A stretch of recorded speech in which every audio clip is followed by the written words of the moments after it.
नमस्ते दोस्तों, मैं योगाचार्य दीपक और आप देख रहे हैं योग की पाठशाला। योग की पाठशाला में आज हम योग की परिभाषाओं को देखने वाले हैं, योग की डेफिनेशंस को देखने वाले हैं। देखिए, योग के संबंध में बहुत सारी परिभाषाएं हैं, लेकिन कुछ मुख्य परिभाषाओं को हम देखेंगे। योग की दुनिया के जो सबसे प्रमाणिक व्यक्ति माने गए हैं, जो सबसे ऑथेंटिक पर्सन माने गए हैं, वह है महर्षि पतंजलि।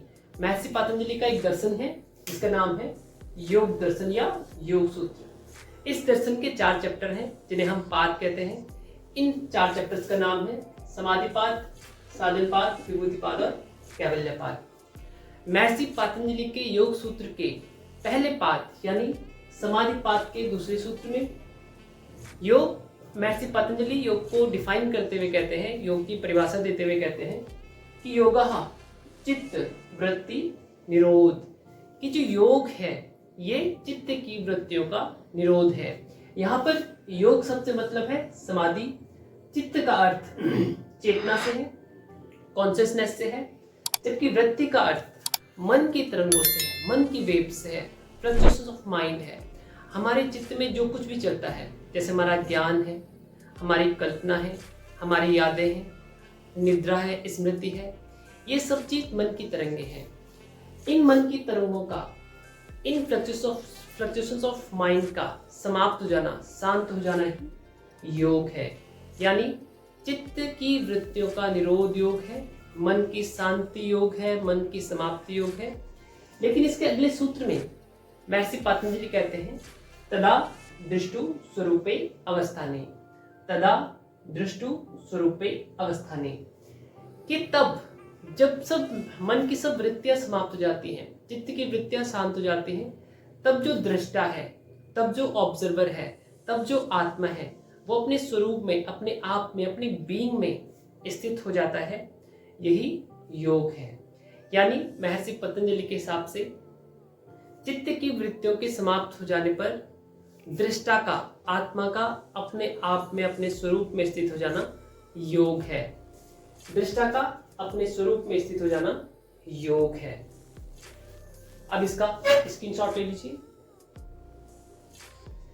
देखिए, इसके बाद की जो डेफिनेशन है वो श्रीमद् भगवद गीता से आती है।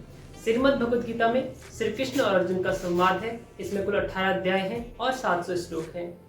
इसके दूसरे अध्याय के 48 वर्ष में श्री कृष्ण अर्जुन को योग को डिफाइन करते हुए कह रहे हैं कि योगस्था कुरकर्माणि संग तत्व धनंजया सिद्ध्या सिद्धो समो भूत्वा समत्वम योग उच्यते।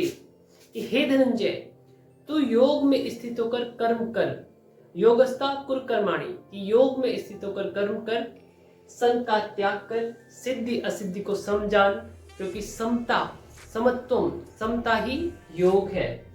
दोस्तों, यहाँ पे योग में स्थित होने से अभिप्राय है, योग में स्थित होने से मतलब है कि हम जो भी काम करें, हम जिस भी कर्म को करें, उसको पूरी अवेयरनेस के साथ करें, पूरी जागरूकता के साथ करें, होश के साथ करें। जब हम इस तरीके से कर्म करते हैं तो सिद्धि और असिद्धि में सम हो जाते हैं। जीवन के जितने भी कॉन्फ्लिक्ट्स हैं, जैसे जन्म लेना, मृत्यु, सुख दुख, लाभ हानि, जय पराजय, इन सब में हम समभाव में स्थित हो जाते हैं। और यही समभाव में स्थित हो जाना, यही समत्व है, यही समता है। समत्वम योग उच्यते। जीवन के सभी द्वंद्वों में, जिंदगी के सभी कॉन्फ्लिक्ट्स में, जैसे सुख दुख, लाभ हानि, जय पराजय, इनको एक दृष्टि से देखना, इनको एक भाव से देखना, इनमें समभाव रखना ही योग है।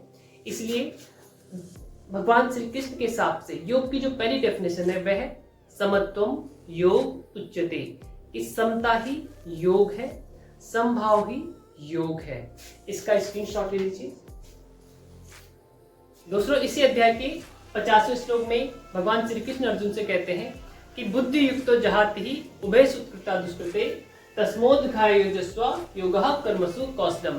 कि जो बुद्धिमान पुरुष होता है वो इस जीवन में, वो इस जिंदगी में सभी द्वंद्वों का, सभी कॉन्फ्लिक्ट्स का, जैसे सुख दुख, लाभ हानि, जय पराजय, इन सब का त्याग कर देता है, इन सबको छोड़ देता है। इसलिए तू भी योग के लिए प्रयास कर, योग के लिए प्रयत्न कर, क्योंकि कर्मों में कुशलता योग है, या कुशलता के साथ किया गया कर्म योग है। दोस्तों जब हम किसी भी काम को पूरी अवेयरनेस के साथ करते हैं, पूरी जागरूकता के साथ करते हैं, होश में करते हैं, तो उस काम को करने की स्किल, उस काम को करने की कुशलता हमारी बढ़ जाती है। जब हम किसी भी काम को कॉन्टिन्यूटी के साथ, निरंतरता के साथ, होश में, अवेयरनेस के साथ, जागरूकता के साथ करते हैं, तो हमारा उस काम को करने का स्किल बढ़ जाता है। यही भगवान श्री कृष्ण अर्जुन को कह रहे हैं कि कर्मों में कुशलता योग है, या कुशलता के साथ किया गया कर्म ही योग है। यहाँ पर योग से अपने स्किल को बढ़ाने का, स्किल को विकसित करने का के बारे में बताया जा रहा है। इसका स्क्रीनशॉट ले लीजिए।